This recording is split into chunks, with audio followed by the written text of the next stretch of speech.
नमस्कार दोस्तों, मेरा नाम राहुल सैनी है और मैं आपका maths by Rahul Saini channel पर आपका बहुत बहुत स्वागत करता हूं। आज हम अपने चैनल पर एसएससी मैथमेटिक्स के रिवीजन की एक सीरीज शुरू कर रहे हैं, जहां पर एसएससी की बुक जो है किरण की, हम उसके चैप्टर वाइज रिवीजन शुरू कर रहे हैं, जिसमें प्रीवियस ईयर पेपर के आए हुए क्वेश्चन होते हैं। या आपको रेलवे का एग्ज़ाम हो, आपका बैंक का एग्ज़ाम हो, या स्टेट गवर्नमेंट का कोई एग्ज़ाम हो, या कोई सेंट्रल गवर्नमेंट का कोई एग्ज़ाम हो, सारे जितने मैथ्स के क्वेश्चन आते हैं लगभग लगभग आपको सभी में यहाँ से हेल्प मिल जाएगी। और इस बुक को करने का ही मतलब है कि आप 90% या 85% तक आप किसी भी एग्जाम में क्वेश्चन कर पाओगे, एसएससी सीजीएल मेंस को छोड़कर। अदरवाइज सीजीएल मेंस भी काफ़ी हद तक इससे कवर हो जाता है देखा जाए तो इस बुक को शुरुआत हम आज से कर रहे हैं और हम यहाँ पर टाइप वाइज कवर करेंगे चैप्टर जो है। इसमें जैसे नंबर सिस्टम हमारा चैप्टर है, पहला हम जो चैप्टर करने वाले हैं हम नंबर सिस्टम करने वाले हैं। नंबर सिस्टम में जैसे टाइप्स बने हुए हैं, टाइप 1 टाइप 2, तो हम टाइप वाइज क्वेश्चन करेंगे और डेली हम कम से कम 25 क्वेश्चन के आसपास हम करेंगे। उसमें चाहे थोड़ा बहुत कम समय लगे या ज़्यादा समय लगे, लगभग 1 घंटे की क्लास करेंगे, जहाँ पर हम 25 क्वेश्चन कवर करने का हम टारगेट रखेंगे। वैसे मैं आपको एक बार बुक दिखा देता हूँ कि हम कौन सी बुक कर रहे हैं। ये किरण की बुक है और इसमें जून 2022 तक के एग्जाम के क्वेश्चन आए हुए हैं। आज हम शुरू करने मतलब जून 2022 तक के एग्जाम के क्वेश्चन आए हुए हैं, तो चलिए शुरू करते हैं, मतलब बिना किसी इसके। तो यहाँ पर पहला क्वेश्चन आपकी स्क्रीन पे है, टाइप 1 का पहला क्वेश्चन। आप मैच कर सकते हैं, आप बुक अगर आपके पास हो तो मैच करके देख लीजिएगा। टाइप 1 का ये पहला क्वेश्चन है। यहाँ पर इस क्वेश्चन में पूछा है 1 से 100 तक की संख्याओं के अंकों का योग। यहाँ पर हम संख्याओं का योग नहीं बात कर रहे हैं, संख्याओं के अंकों का योग की बात कर रहे हैं।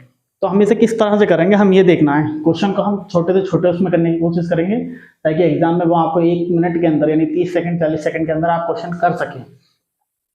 तो मैं ये मान लूँ 1 से 100 तक की संख्याओं के अंकों के योग के लिए इकाई के अंकों का योग प्लस दहाई के अंकों का योग प्लस सैकड़े के अंक का योग। अगर मैं इन तीनों के अंकों का योग मैं निकाल दूं तो मैं ये मान लूंगा कि हाँ, मुझे 1 से 100 तक की संख्याओं के अंकों का योग मिल गया है। तो मैंने माना इकाई के अंक कितने हैं, जैसे 1 से लेकर अगर मैं 9 तक काउंट करूं, 1 + 2 + 3 + 4 प्लस, तो 9 के बाद 10 से लेकर 19 तक, जैसे 1 से लेकर 9, फिर 10 से लेकर 19, 20 से लेकर 29, ऐसे 90 से लेकर 99। आप ये देखोगे 1 से 9 हर बार रिपीट होगा इकाई के अंक में। 1 से 9 यहाँ पर रिपीट होगा, 1 से 9 यहाँ पर रिपीट होगा, हर बार 1 से 9 रिपीट होगा। तो कितनी बार रिपीट होगा टोटल मिला के? 10 बार इकाई के अंक की अगर मैं बात करूं तो 1 से 9 तक के अंकों का योग तो आपको पता ही है, मतलब जोड़ लेते हैं। 1 + 2 + 3 + 4 प्लस 1 2 3 3 6 4 10 5 15 6 21 7 28 8 36 9 45। तो मैंने कहा 1 से 9 तक के अंकों का कितना? 45। कितनी बार रिपीट होगा? 10 बार। अब मैं आता हूं दहाई के अंक में। तो मैं दहाई के अंक की जब मैं बात करूंगा 10 से लेकर 19 तक की मैं बात करूंगा, 10 से लेकर 19 तक कितनी बार आएगा? 10 बार।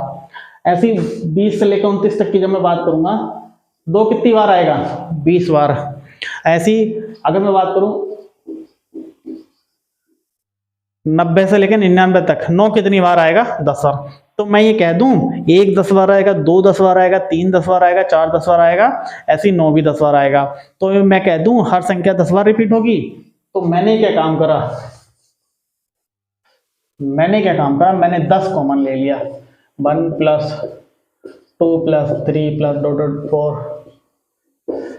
इसका योग तो हमें पता है ना, इसका कितना होता है? 45। तो मैंने लिख दिया 10 × 45। यहाँ भी 100 की जब मैं बात करूंगा 100 में दाएं सैकड़े वाला अंक कितना है? 1, उसको मैंने यहां लिख दिया। तो मैं ये कहूं ये कितना हो गया? 450 + 450 + 1 901। आप देखेंगे अगर कोई बच्चा, कोई भी स्टूडेंट है, अगर संख्याओं का योग निकालने लग गया तो वो 1 से 100 तक की संख्याओं का योग 5050 होगा। ये आपको ऑप्शन में मिल भी जाएगा। बहुत से बच्चे ऐसे ही करते हैं, फिर वो बाद में देखते हैं हमारा क्वेश्चन कहाँ गलत हुआ। तो ये आपको हर जगह मतलब ऑप्शन को ध्यान से देखना और क्वेश्चन को ध्यान से पढ़ना बहुत ही जरूरी है। तो बिना देर करो चलते हैं अगले क्वेश्चन की तरफ।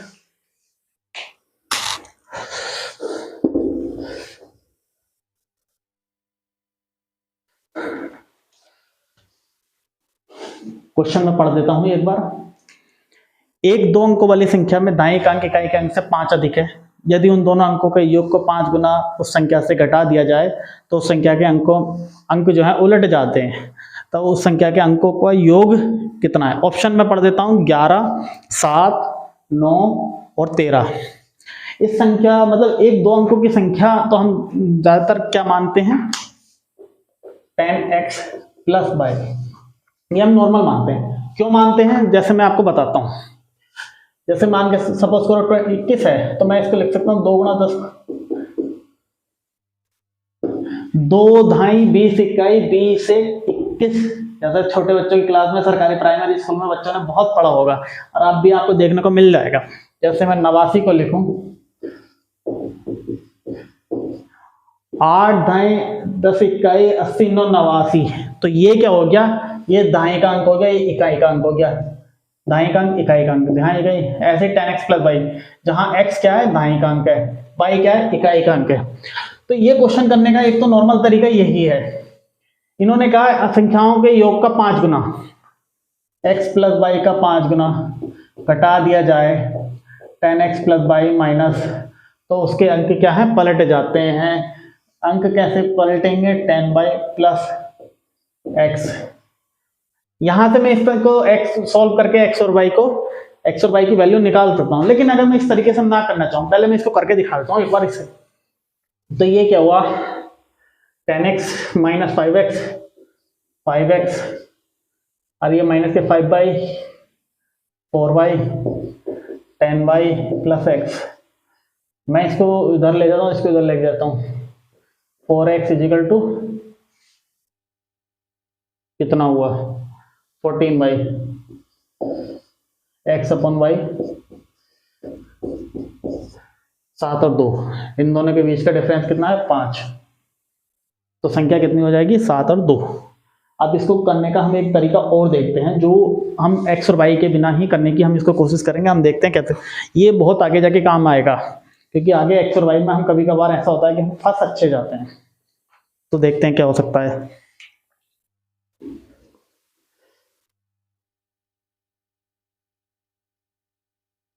क्वेश्चन कह रहा है दो अंकों की एक संख्या में दाईं अंक जो है इकाई के अंक से 5 अधिक है। मैंने माना 9 4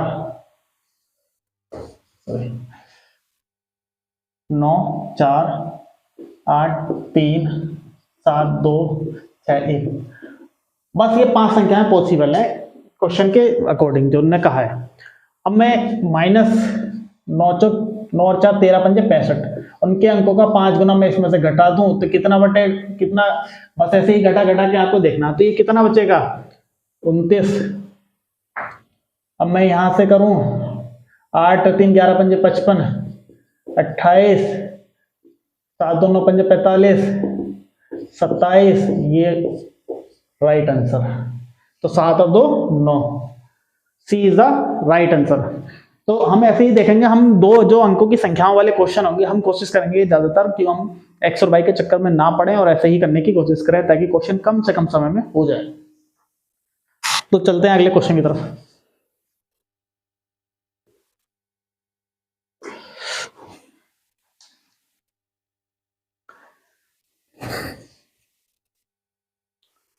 क्वेश्चन में एक बार पढ़ देता हूं। 71 तथा एक अज्ञात संख्या के गुणनफल में 47 जोड़कर एक नई संख्या प्राप्त की जाती है। उस नई संख्या को 7 से विभाजित करके 98 भागफल प्राप्त किया जा सकता है। तदनुसार वह अज्ञात संख्या निम्न में से किस संख्या का गुणांक है? यानी वो इनमें से किस संख्या का मतलब वो इनमें से किस संख्या से कट जाएगी। कहने का सीधा सीधा सा मतलब यही है। तो मैं ये देखता हूं, माना कि मैंने मान लिया कि वो अज्ञात संख्या कौन सी है? x है।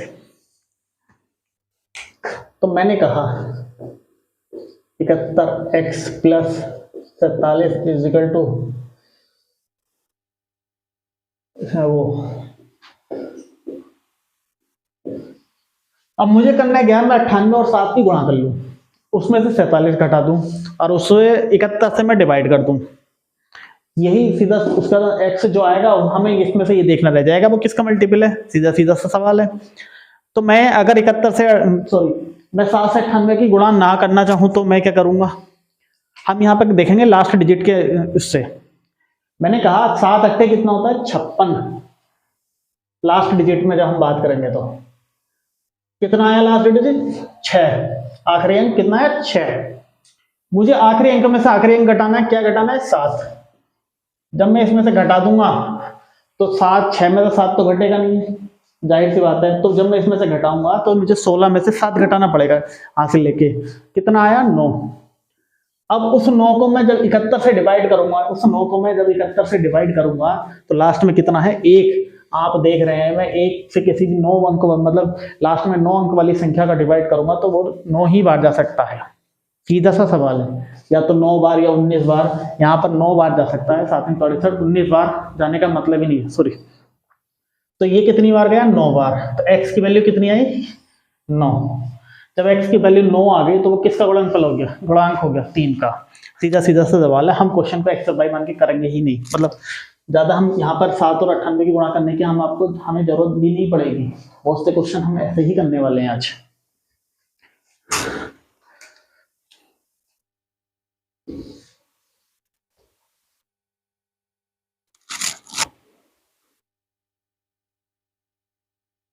चौथा सवाल,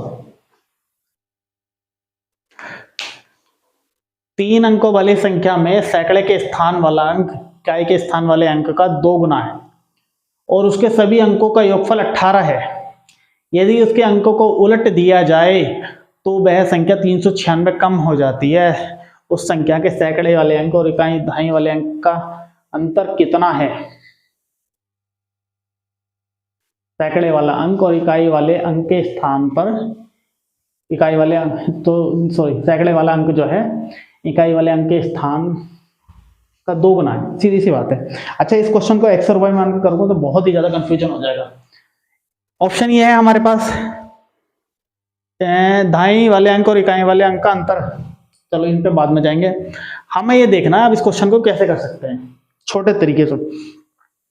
इन्होंने ये कहा है यहाँ पर जो क्या कहते हैं सैकड़े के स्थान वाला जो अंक है वो इकाई वाले अंक के स्थान का 2 गुना है। मैं दहाई वाले अंक का मुझे नहीं पता क्या हो सकता, बट मैं ये कह सकता हूँ सैकड़े वाला अंक और इकाई वाला अंक क्या हो सकता है।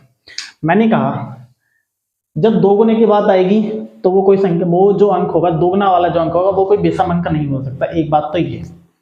तो मैं ये कहता हूँ एक क्या हो सकता है 8 और यहाँ 4, यहाँ पर कुछ भी हो सकता है। मैंने कहा 6 3 4 2 2 1, ये 4 संख्याएं पॉसिबल हैं। मैंने कहा इनके अलावा कोई पॉसिबल नहीं है। अब उसने कहा है कि उसके सभी अंकों का योगफल 18 है, तो क्या क्या पॉसिबल हो सकती है 18 बनाने के लिए। 8 और 4 12, मैंने यहां रख दिया 6 18, 6 और 3 9, मैंने यहां रख दिया 9 18, 6 9, 4 और 2 6, 10 से छोटी संख्या चाहिए, मतलब मैक्सिमम संख्या हम 9 रख सकते हैं ना, इससे बड़ी तो नहीं सकते।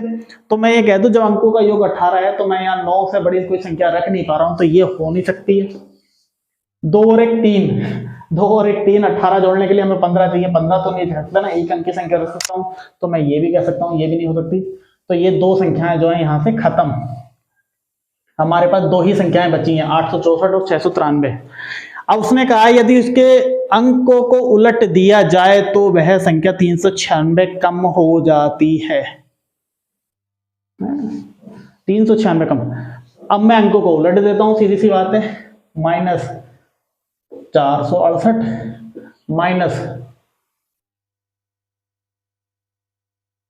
-396, ठीक है, उलट दिया। अब मैं घटा लेता हूं, 14 में से 8 गया 6, यहां पर बचा 5, 5 में से 6 गया 9, 6 9, यहां पर बचा कितना 7, 7 में से 4 गया 3, 396 कम हो गई। तो कौन सी संख्या हो गई 864। अब क्वेश्चन में पूछा उसके अंक क्या कहते हैं, सैकड़े वाले अंक और दहाई वाले अंक का अंतर कितना है। तो सैकड़े वाला अंक कितना है 8 और दाएं वाला अंक कितना है 6, तो अंतर कितना हो गया 2। इसकी तो निकालने की जरूरत भी नहीं है, ठीक है। तो इस तरह से हम बाकी के सवालों को और करने की कोशिश करेंगे। तो चलते हैं अगले सवाल की तरफ।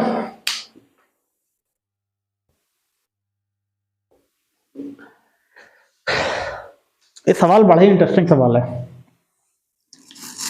वैसे इस सवाल को करने में 5 सेकंड से ज्यादा नहीं लगेंगे, अगर पता होगा तो। आपको पढ़ देता हूं मैं एक बार।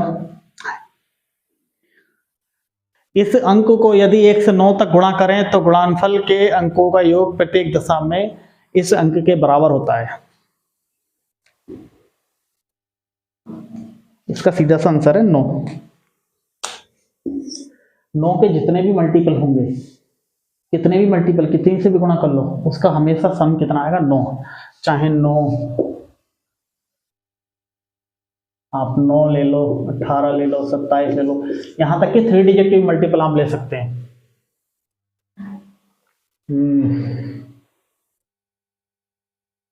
नहीं 3 डिजिट तो नहीं, 3 डिजिट में ज्यादा हो जाएगा।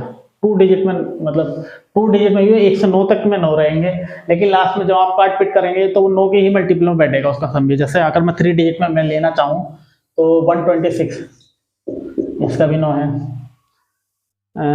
17 में वैसे 9 ही आएगा देखा जाए तो।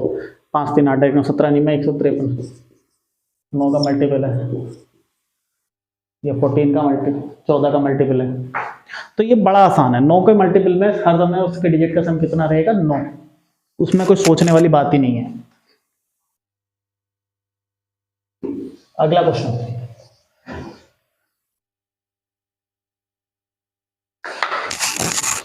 मैं पढ़ देता हूं एक बार। यदि 2 संख्याओं का योग 50 है, इनमें से एक संख्या दूसरी संख्या की 2/5 गुनी है, तो संख्याएं क्या हैं? ऑप्शन है 115/7 एवं 235/7, 150/7, 200/7, 240/7, 110/7, 250/7, 100/7। क्वेश्चन बड़ा ही आसान है, कोई ज्यादा मुश्किल क्वेश्चन है नहीं। अगर आप करना चाहें तो 30 सेकंड का क्वेश्चन है, 30 सेकंड से ज्यादा मुझे लगता है इस क्वेश्चन में लगने नहीं चाहिए। ऐसे ही क्वेश्चन होते हैं जिनमें आप ज्यादा से ज्यादा टाइम बचा सकते हैं, क्योंकि हर क्वेश्चन आप 30 सेकंड या 1 मिनट में नहीं कर सकते। आपको 1 या 2 क्वेश्चन ऐसे, या 2 से 3 4 क्वेश्चन ऐसे मिल जाएंगे जो आपका टाइम ज्यादा लेके जाएंगे, जहां आपको 1 मिनट से ज्यादा टाइम उन क्वेश्चन को देना ही पड़ेगा। बहुत से क्वेश्चन ऐसे कैलकुलेटिव आ जाते हैं, या कभी कभार हमसे कोई क्वेश्चन नहीं होता है, दिमाग में ही नहीं आएगा, आता होगा, पता होगा, करके देखा होगा, लेकिन उस समय दिमाग में नहीं फंसेगा। तो ऐसे क्वेश्चंस के लिए ही इन क्वेश्चंस में टाइम बचाया जाता है। तो मैंने माना ए और बी 2 संख्याएं हैं, एक संख्या दूसरे की 2/5 गुनी है। मैं ये कहूं एक 2 है, सॉरी एक 5 है, दूसरी 2 है, लगा लो 2/5, ऐसे ही तो होगा। अब मुझे ये तो पता है अपॉन में 7 होगा, सबके अपॉन में 7 है। मुझे ये भी पता है उन दोनों का सम कितना लाना है, मुझे 50। जब अपॉन में 7 होगा, मैं दोनों को जोड़ के उसका टोटल सम कितना आना चाहिए 350, क्योंकि 50 7 350 होते हैं। जब हम ऑप्शन देखेंगे इस क्वेश्चन में तो सबका सम आपको 350 मिल जाएगा। 115 235 350, 150 200 350, 240 350, 250 150 350। लेकिन उन 2 संख्याएं जो ऊपर वाले डिजिट है वो 5 और 2 के रेशियो में होना चाहिए। आपको ऐसा सिर्फ एक ही ऑप्शन मिलेगा, वो है 4th, 250/7, 100/7। बाकी सारे ऑप्शन अलग अलग उसमें जाएंगे। तो इस तरह से अगर जब आप सोचेंगे क्वेश्चन को करने के तरीके, आप x और y मान के कम से कम करें, तो जितना आप ऐसे दिमाग चलाएंगे, जितनी आप ऐसे प्रैक्टिस करेंगे, उतना ज्यादा क्वेश्चन आप इस तरह से कर पाएंगे। अगला क्वेश्चन देखते हैं।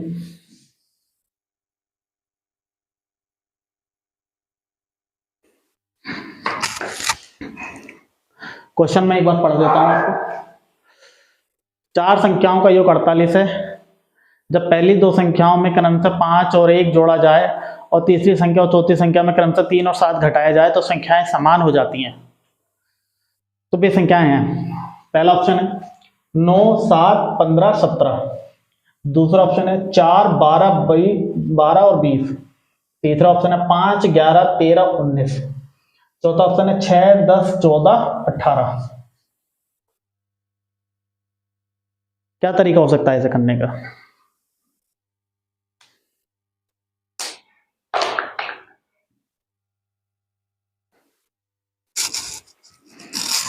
ऐसे क्वेश्चन ना जब भी आप करें, ऐसे क्वेश्चन आप ऑप्शन के थ्रू करें, ज्यादा से बेस्ट रहेगा। आप एक्स और वाई के किसी चीज के चक्कर में ना पड़े।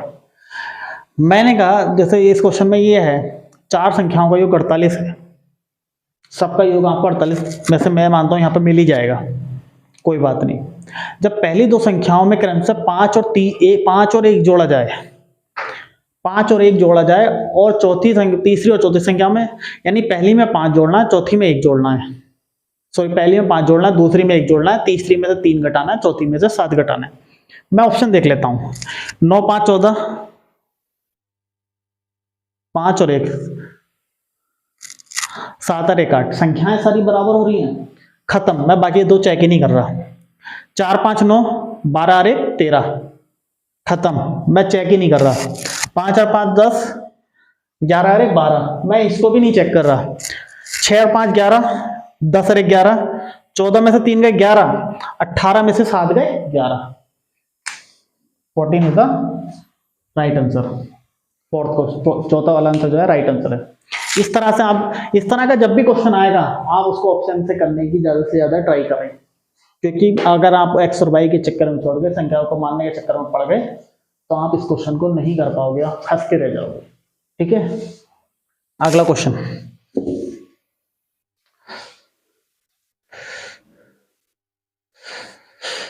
क्वेश्चन पढ़ देता हूं मैं। दो पूर्णांक जिनका गुणनफल 24 है के योगफल का न्यूनतम मान निम्नलिखित में से क्या होगा? ऑप्शन है 25, 11, 8 और 10। कैसे कर सकते हैं इसे?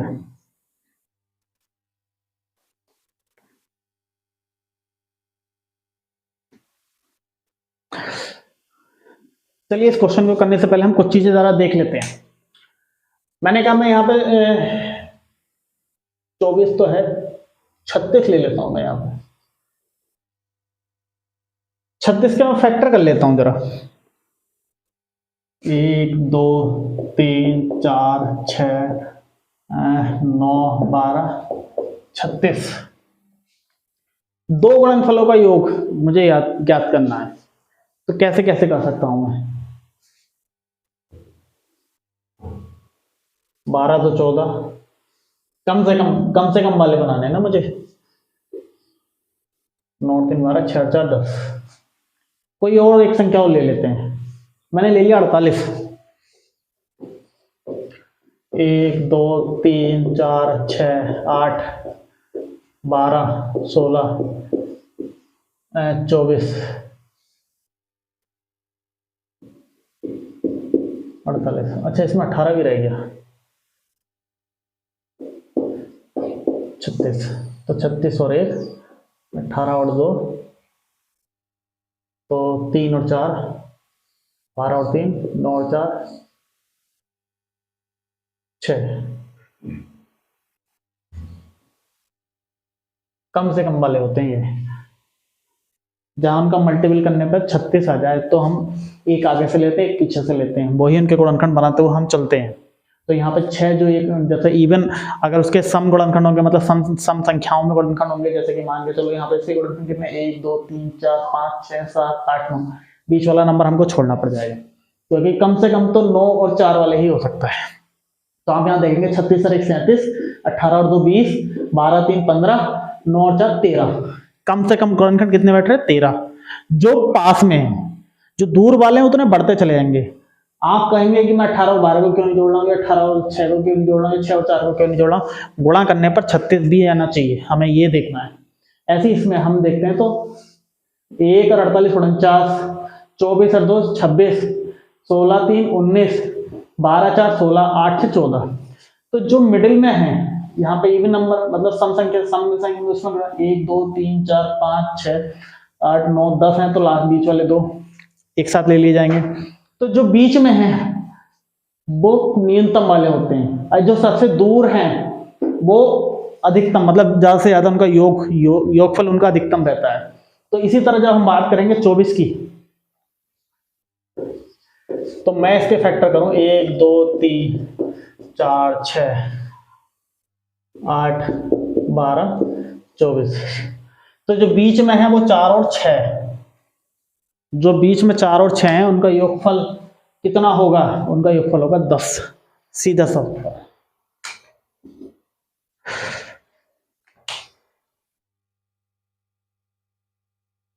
अगला सवाल,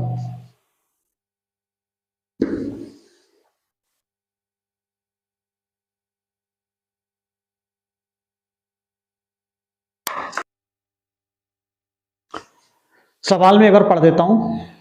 दो संख्याओं में बड़ी संख्या कौन सी है जिनका गुणनफल 900 है और योग उनके अंतर से 30 अधिक है? ऑप्शन है इसके 60, 75, 90 और 100।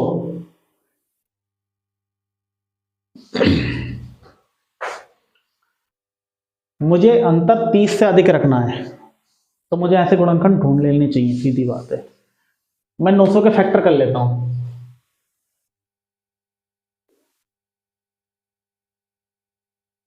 1 और 2 में ना जाके मैं सीधा ऐसे करता हूं, 9 गुणा 100, 15 गुणा 60, 30 गुणा 30, 45 गुणा 20। और भी हो सकते हैं, वो तो बहुत कुछ सकता है। असली तो यही है, 30 और 30 से शुरू करेंगे, ऊपर को और नीचे को।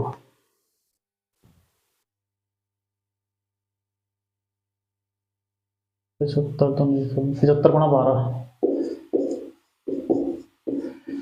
ये इनके गुणनखंड मतलब आसपास इतना ही, मतलब जो मेन है वो ये फैक्टर हैं आपके, देखा जाए तो। अब मुझे ये देखना है कि उनका क्या कहना है, उनका योगफल जो है उनके अंतर से 30 अधिक है। इनका योग 109, अंतर 91, 18 अधिक है। कुल मिला के जो ये छोटी वाली संख्या होगी उसे ही घटा बढ़ा के लिखना है, तो उसका डबल हो जाएगा जो अंतर होगा। तो यहाँ पर 15 ही है, यानी 15 और 60 75, 45, ये हमारा राइट आंसर है। बाकी के ऑप्शन में देख लेते हैं, 30 और 30 में तो होने नहीं है, 45 और 20 में 65, 25 हो जाएगा, 40 का अंतर है। 75 और 12 में 87, और क्या कितना है, 63 हो जाएगा, यहाँ भी कुछ नहीं होना।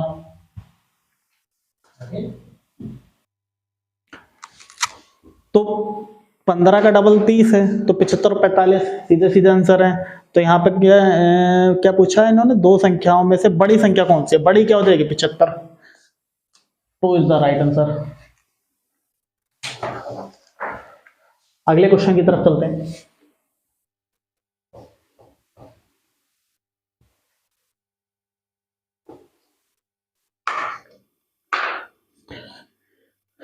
क्वेश्चन में पढ़ देता हूं एक बार। एक धनात्मक संख्या से 4 कम करने पर प्राप्त संख्या मूल संख्या के व्युत्क्रम के 21 गुना के बराबर हो जाती है, तो वह संख्या क्या है? ऐसे क्वेश्चन का सबसे बढ़िया तरीका है आप ऑप्शन में ट्राई करें।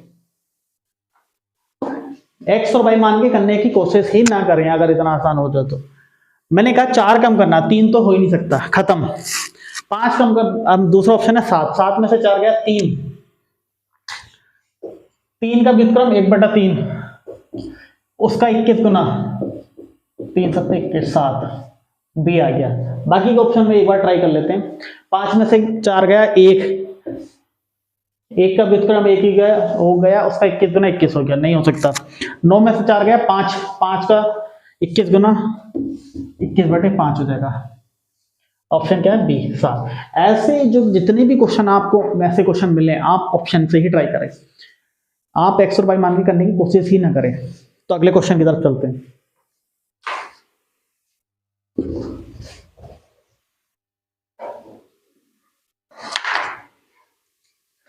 ये क्वेश्चन थोड़ा अच्छा है, मैं एक बार पढ़ देता हूं। किसी भिन्न का अंश, ये किसी है, किसी भिन्न का अंश 2 अंकों का गुणज है, गुणज। एक संख्या दूसरे से 2 बड़ी है, बड़ी संख्या हर से 4 छोटी है। यदि हर 7 + c, यानी कांस्टेंट है एक, जो जिसमें c जो है, यहाँ पे c होगा,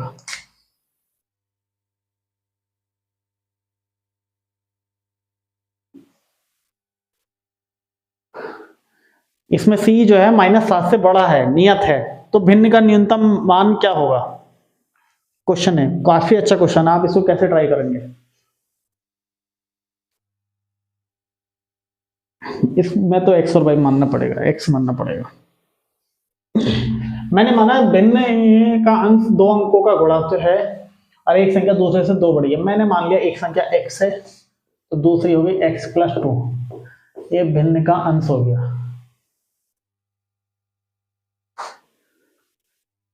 अब बड़ी संख्या 4 छोटी है हर से, तो मैंने कहा x+2 जो है वो 7+3 से 4 छोटी है, तो कितना हो गया x 3+c हो गया। 3 में से मैंने 2 घटा दिया, तो 3+c - 2 = 1+c। x कितना आ गया हमारा? 1+c आ गया, तो x+2 कितना आ जाएगा? 3+c। अब इन्होंने कहा है, अब हम भिन्न ले लें, अब हम एक काम करते हैं, हम भिन्न ले लेते हैं।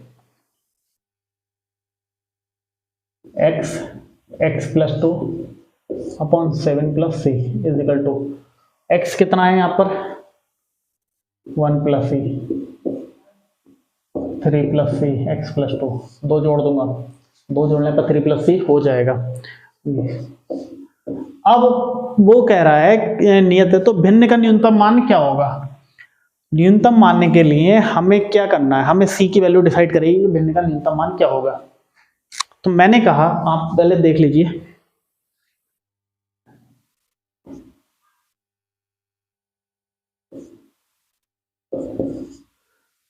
c की जो वैल्यू है वो -1 और -3 के बीच में होगी, तो ही इसका न्यूनतम मान पॉसिबल है। आप कहेंगे क्यों, ऐसा क्यों?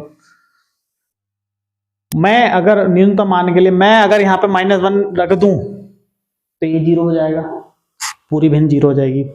-3 रख देता हूं, ये 0 हो जाएगा, पूरी भिन्न 0 हो जाएगी। अब मैं -1 से बड़ी कोई संख्या मैं यहाँ पे रख दूं, मतलब मैं इसको ना लूं, मैं कोई 1 रख दूं, प्लस में रख दूं, तो यहाँ प्लस में 1 रख दूं, यहाँ 2 हो जाएगा, यहाँ 4 हो जाएगा, मतलब ओवरऑल ये संख्या पॉजिटिव बन जाएगी। अगर मैं कोई भी प्लस की संख्या यहाँ रखता हूँ, ये संख्या पॉजिटिव हो जाएगी, धनात्मक हो जाएगी। अगर मैं x का मान माइनस में रखता हूँ, माइनस में एक ही संख्या, या माइनस में -3 से बड़ी रख देता हूँ, यानी मैंने कहा मैंने -4 रख दी, जब मैं यहाँ -4 रखूंगा तो ये संख्या माइनस में आएगी, ये कितना हो जाएगा? -4 रखने पर -3 हो जाएगा, ये कितना हो जाएगा? -1 हो जाएगा, तो ये फिर से प्लस हो जाएगी। सीधी बात यह है। तो इसलिए हमें क्या ज्ञात करना है? इसका न्यूनतम मान। जब हम यहाँ पे न्यूनतम मान की हम बात कर रहे हैं, और यहाँ पे इन्होंने एक चीज और है, इन्होंने ये भी कहा, अब आप कहेंगे कि मैं 7 से बड़ी रख दूं, तो इन्होंने यहाँ पे 7 दे रखा है, सी की वैल्यू जो है -7 से बड़ी होगी, छोटी नहीं हो सकती। छोटी होती तो मैं नीचे वाली संख्या माइनस कर लेता, 7 से बड़ी रखूंगा तो ये भी पॉजिटिव, ये भी धनात्मक रहेगी, ये भी धनात्मक रहेगी, ये भी धनात्मक रहेगी। एक संख्या बचती है, वो है -2। मैंने कहा यहाँ पे -2 इनके बीच में, अगर मैं यहाँ -2 रखूं तो 1 - 2, 3 - 2, 7 - 2, ये कितना हो गया? -1, ये कितना हो गया? 1, ये कितना हो गया? 5, -1 गुणा 1, संख्या आ गई माइनस में, तो ये इसकी जो होगी न्यूनतम वैल्यू। -2 के अलावा मैं कुछ भी रख लूं, या तो 0 बनेगा या प्लस में बनेगा, इसके अलावा कुछ नहीं बन सकता। आप देख, तो क्वेश्चन काफी अच्छा क्वेश्चन है, ये थोड़ा सा घुमाने वाला है लेकिन काफी अच्छा क्वेश्चन है। तो अगले क्वेश्चन की तरफ चलते हैं।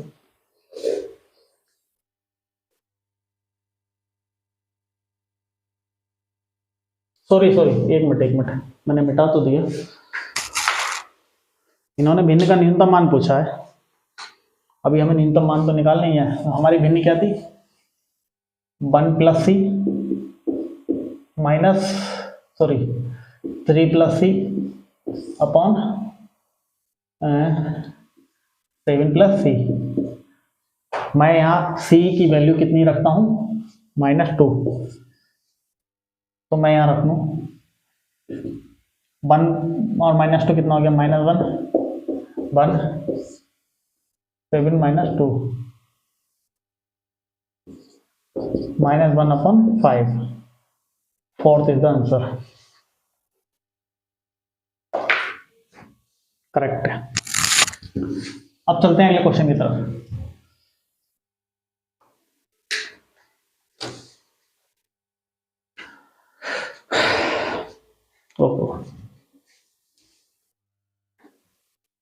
क्वेश्चन में एक बार पढ़ देता हूं। तीन संख्याओं का योग 252 है। यदि पहली संख्या दूसरी संख्या से 3 गुनी है और तीसरी संख्या पहली संख्या की 2/3 है, तो दूसरी संख्या क्या होगी? अच्छा क्वेश्चन है, काफी आसान क्वेश्चन है, आप चाहे तो ट्राई कर सकते हैं।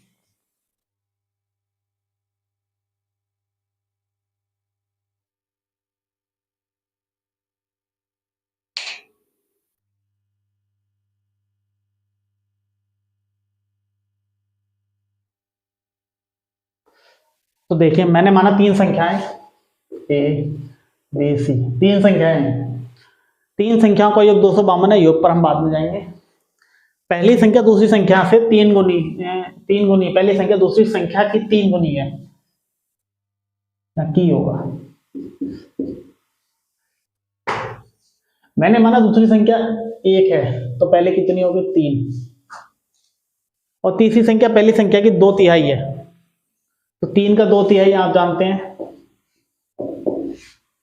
2। तो इसने कहा है, क्या कहते हैं, अब तीनों का योग कितना है? 252। तीनों का योग 252 है, तो मैं जोड़ लेता हूं। 3 तो 5 और 1 6,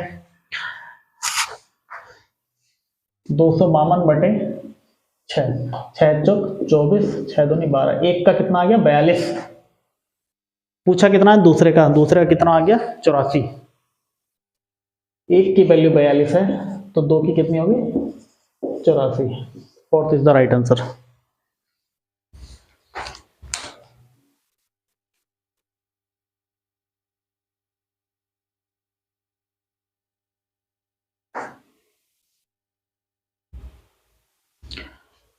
अगला क्वेश्चन।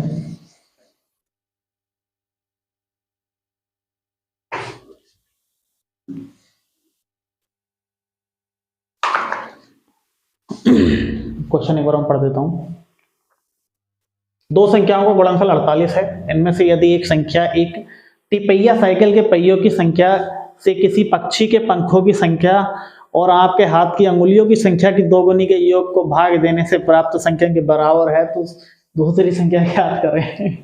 इसमें तो सारे जानवर आ गए, सारे जानवर, सारी मशीनें, साइकिल और पक्षी, इंसान, साइकिल, पक्षी और इंसान तीनों को मिला के बनाया गया है। अद्भुत क्वेश्चन है ये एक बार में पढ़ने में किसी को समझ में ना आए शायद आसानी से जल्दी एग्जाम में वैसे ये दिमाग कम काम करता है।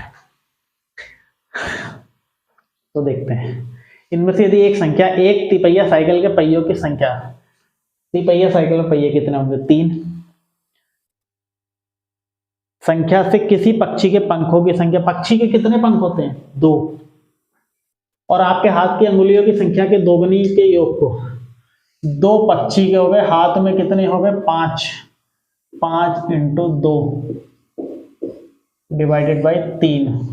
तिपहिया साइकिल से भाग देने पर एक संख्या आ गई, माने माना संख्या x है, तो कितने हो गए? 2 + 10 12 बटे 3 इजिकल टू आ गया 4। एक संख्या कितनी हो गई? 4। तो दूसरी कितनी आएगी? 48 बटे 4 इज इक्वल टू 12, जो हमारा आंसर है 3। बहुत ही आसान है, बस एक बार पढ़ के समझने वाली बात है। अगला क्वेश्चन।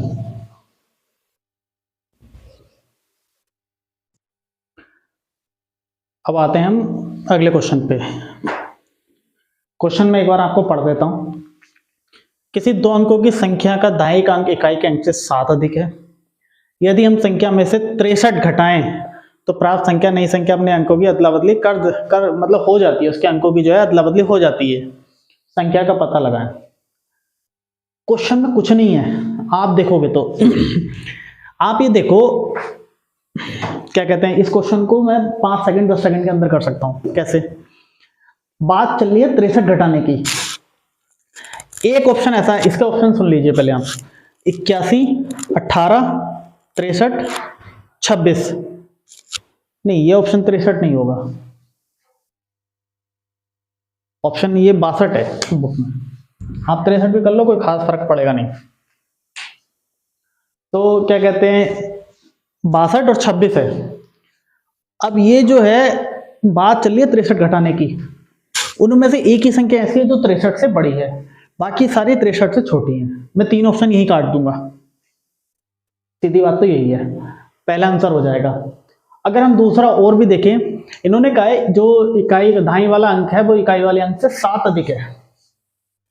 मैं अगर बनाऊं तो 9 और 2, 8 और 1, सिर्फ 3 संख्याएं ऐसी बन सकती हैं जिनमें क्या कहते हैं दहाई वाला अंक जो है इकाई वाले अंक से 7 अधिक हो। केवल 3 संख्याएं, 3 में से आपके एक ऑप्शन में है, बाकी 2 3 मतलब बाकी जो है, बाकी कोई सी संख्या ऑप्शन में है ही नहीं। बहुत ही आसान क्वेश्चन है, इसका सीधा सा आंसर है 81। अगले क्वेश्चन की तरफ चलते हैं।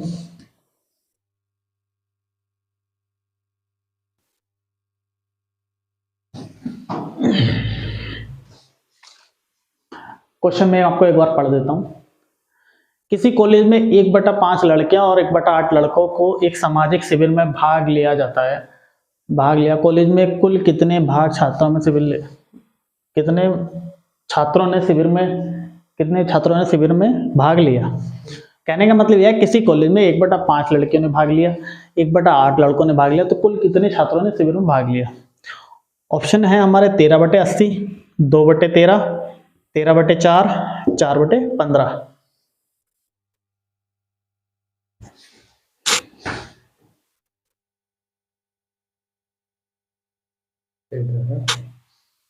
ये 13/40 होगा।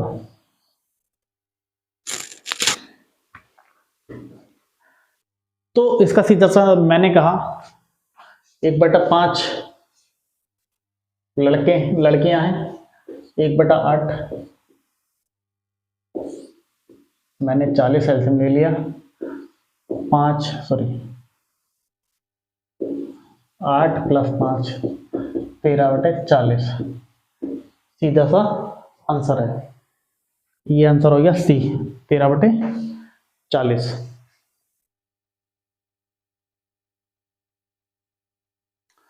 अगला क्वेश्चन,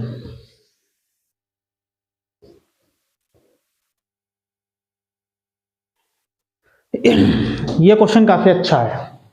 121 से 1346 तक की संख्या लिखने के लिए एक टाइपराइटर के बटनों को कितनी बार दबाया जाएगा।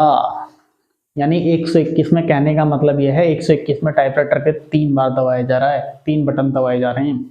और जब मैं 4 अंकों की संख्या लिखेंगे, जैसे 1346 है, उसमें 4 बार यानी 1 3 4 6 4 बार बटन दबाया जा रहा है। तो हमें ये बताना है 121 से लेकर 1346 तक कितनी बार दबाया जाएगा बटन। बहुत ही आसान है देखा जाए तो।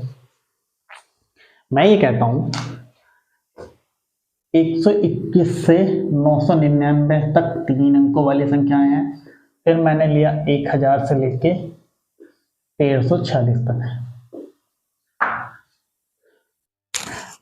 मैंने कहा 999 में से 120 घटा दूं, क्योंकि शुरुआत में 120 संख्याएं थी, वो मैंने हटा दी। तो मैं 999 में से 120 घटा दूं तो मुझे आगे की संख्याएं मिल जाएंगी। 9 में से 0 गया 9, 9 में से 2 गया 7, 9 में से 1 गया 8, 889 है। हर 879 संख्याएं हैं और हर संख्या को दबाने के, हर संख्या में मतलब एक संख्या को लिखने के लिए 3 बार बटन दबाया जाएगा। तो 889 संख्याओं को लिखने के लिए 879 संख्याओं को लिखने 879 × 3 प्लस 1346 में से 999 में घटा दूं इससे पहले वाले, तो इससे आगे की संख्याएं आ जाएंगी जो 4 अंकों वाली संख्याएं हैं। तो मैंने कहा ये 347 होंगी, लेकिन इसमें उसमें 4 बार बटन दबाना पड़ेगा। तो मैं ये कह दूं 3 9 27, 3 7 21, 2 23, 3 8 24, 2 26, 4 7 28, 4 4 16, दो 18, 4 3 12,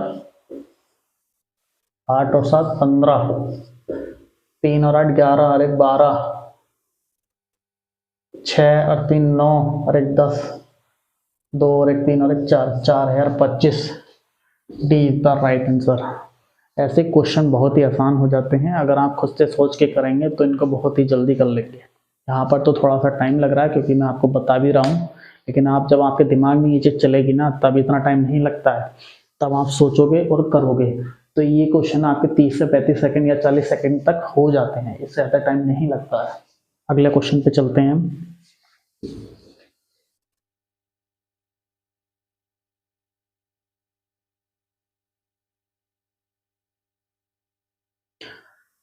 क्वेश्चन मैं आपको एक बार पढ़ देता हूँ। एक संख्या अपने व्युत्क्रमानुपाती के 58 गुना से 3/4 बड़ी है, संख्या क्या है? ऑप्शन है 18, 12, -18 और 8। सॉरी ये माइनस, ये ऑप्शन गलत है शायद। ये जो ऑप्शन होगा आपका, मैं लिख देता हूँ इसके ऑप्शन।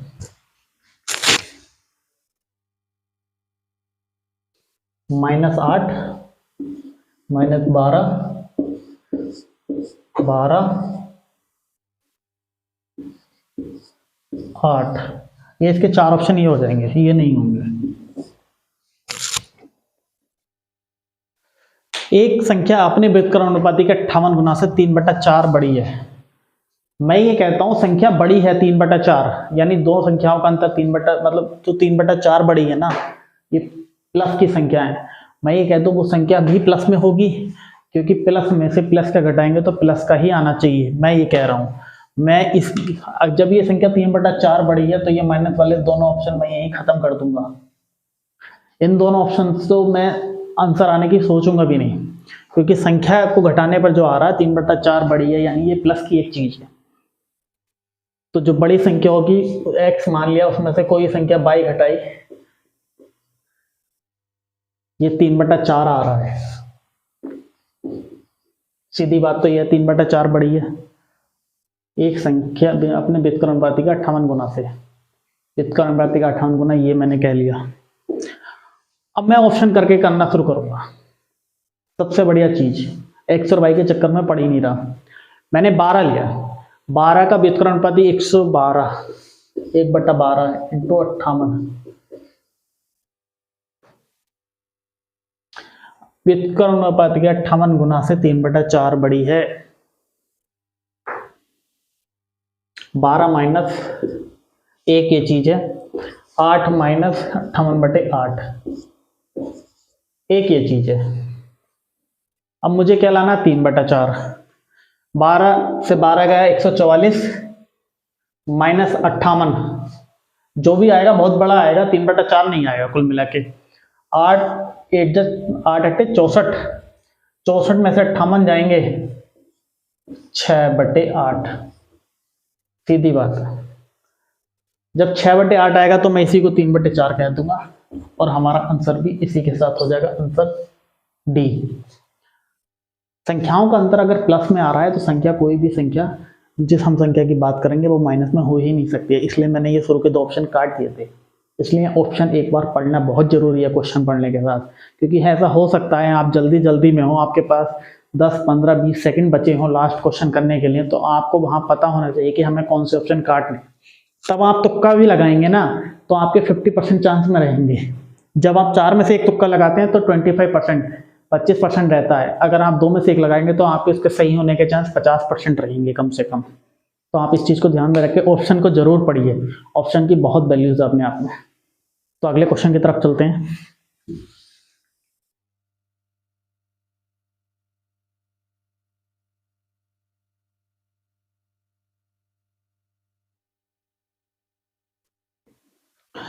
तीन 325 के कितने धनात्मक गुणनखंड है?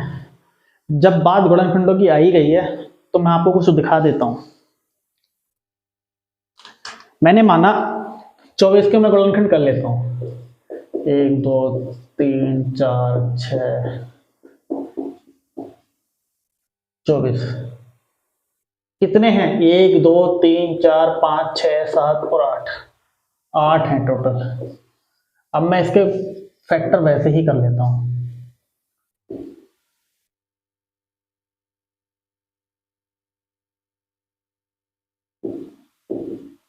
दो की पावर 3 इंटू 3 की पावर 1, 24। तो आप ये देखोगे, लेकिन 3 और 1 4, ये तो 4 ही बैठ रहे हैं देखा जाए तो। ये हमारे 8, तो मैं इसके कैसे लिखूंगा? 3 + 1 1 + 1 4 इंटू 2। ये 8 कैसे आए आप यहां देखिए, 1 2 3 4 5 6 7 8। जो हम कोई भी फैक्टर होगा, कोई भी संख्या होगी, हम उसको तब तक तोड़ते हैं जब तक अभाज्य संख्या ना आ जाए। जैसे यहाँ पर 2 और 3 अभाज्य संख्याएं हैं, हम अभाज्य संख्याओं की घातों को निकालते हैं। उन घात में एक जोड़ा और दूसरे अभाज्य संख्या की घात में एक जोड़ा, उन दोनों को आपस में गुणा करने पर उसके टोटल फैक्टर निकल जाते हैं, कुल गुणनखंड निकल जाते हैं। मैं ये कहूं यहां पर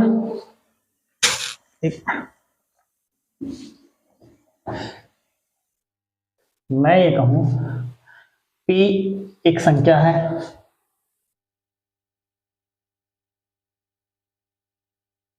X और Y दो, मतलब P के गुणनखंडों को तोड़ा जाता है X और Y में, और उसकी घात है A और B, जहां X, Y क्या है? अभाज्य है।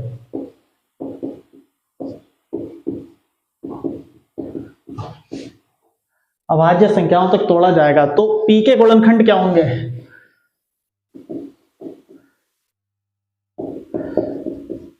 A + 1 B + 1।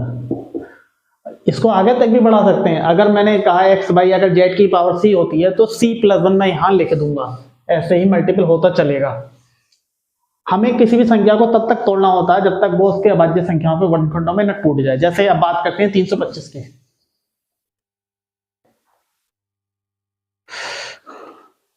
मैंने लिखा 325,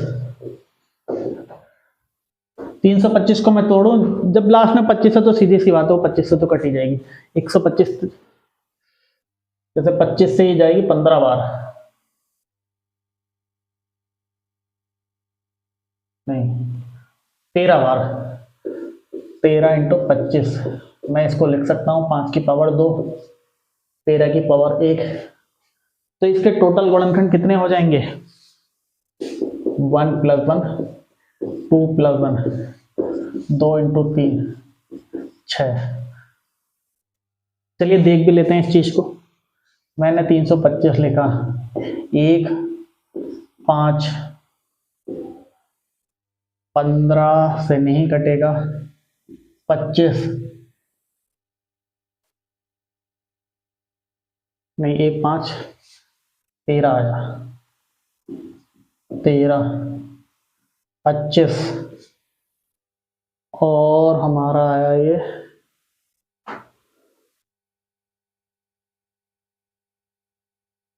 375, तो एक हो ही जाएगा, सॉरी 315 1 65।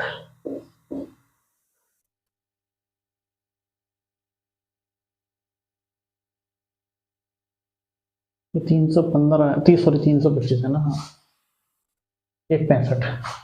टोटल 6 फैक्टर ये हमारे हो गए। तो बड़ा आसान तरीका है, मैं एक बार और लिख देता हूँ यहाँ पर, P = X की पावर A Y की पावर B Z की पावर C। तो इसके जो टोटल फैक्टर होंगे A + 1 B + 1 C + 1, जहाँ X, Y, Z जो है अभाज्य संख्याएं हैं, तोड़ना होता है हमें अभाज्य संख्याओं तक। नोट कर लीजिए।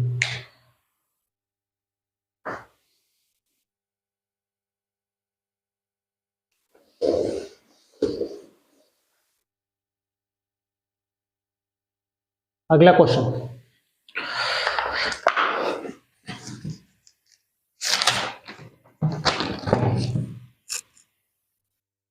ये बड़ा अच्छा क्वेश्चन है।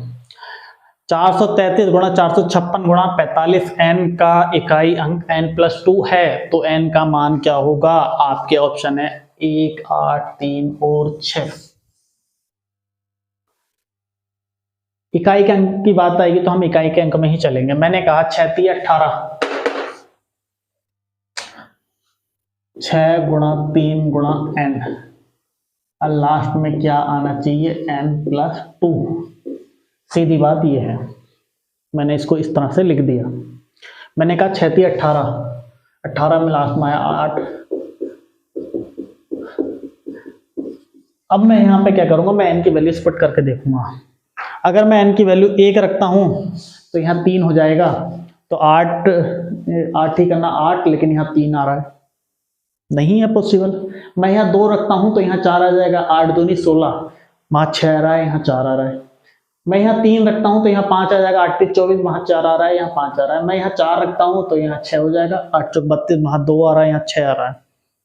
इसी तरह अगर मैं यहाँ 6 रखूँ तो यहाँ 8 आ जाएगा, और 8 छंग, मैं यहाँ 6 रखता हूँ तो 8 छंग 48, तो यहाँ 6 + 2 कितना बन रहा है? 8।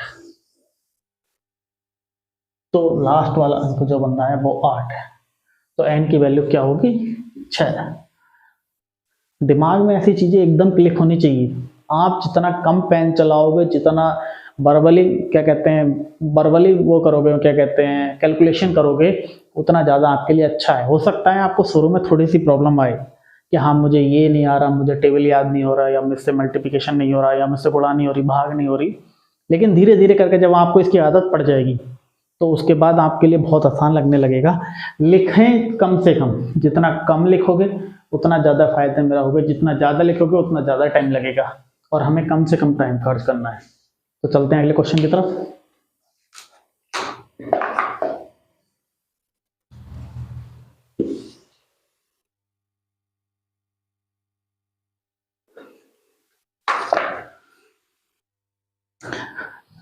सात संख्याओं के समुच्चय का माध्य 81 है।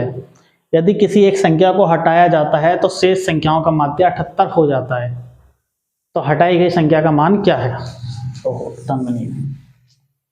जब ये माध्य वाले क्वेश्चन हैं जितने,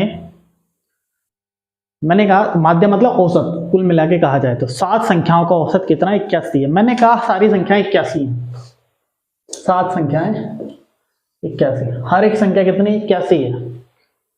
किसी एक संख्या को हटा दिया तो शेष संख्याओं का 78 हो जाता है, यानी 6 का औसत कितना हो गया? 78।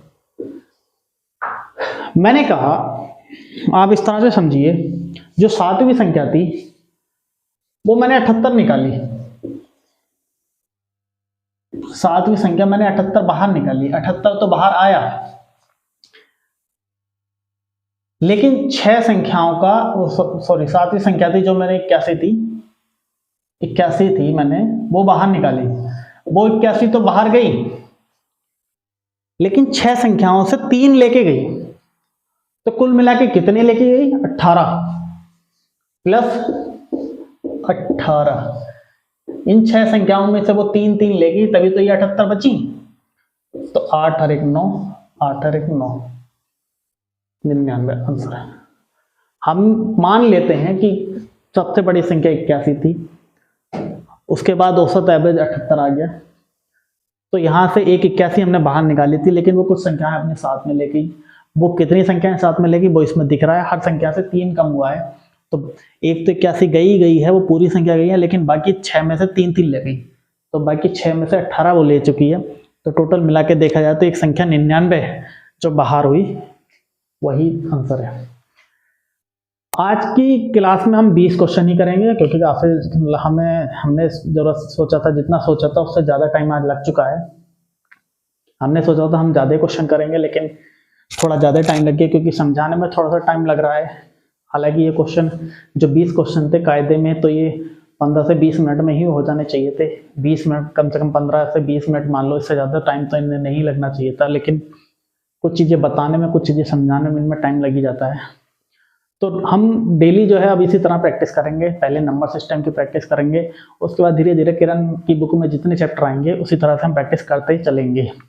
अगर आपको थोड़ा सा भी इसमें मतलब फ़ायदा नज़र मतलब थोड़ा सा भी आपको अच्छा समझ में आ रहा है या चीज़ें अच्छी समझ में आ रही हैं, आपको थोड़ा सा भी इससे फ़ायदा मिल रहा है, आपकी कैलकुलेशन अच्छी हो रही है, आपके क्वेश्चन काफ़ी अच्छे हो रहे हैं, तो हमारे चैनल को सब्सक्राइब ज़रूर करें, वीडियो को ज़्यादा से ज़्यादा लाइक करें और ज़्यादा से ज़्यादा शेयर करें। अगर आपको इससे कुछ फ़ायदा मिला, कुछ अच्छा लगा, तो अपने दोस्तों में भी शेयर करें ताकि उन्हें भी और फ़ायदा मिल सके। तो अगली वीडियो के साथ हम फिर से हाजिर होंगे, तब तक के लिए नमस्कार।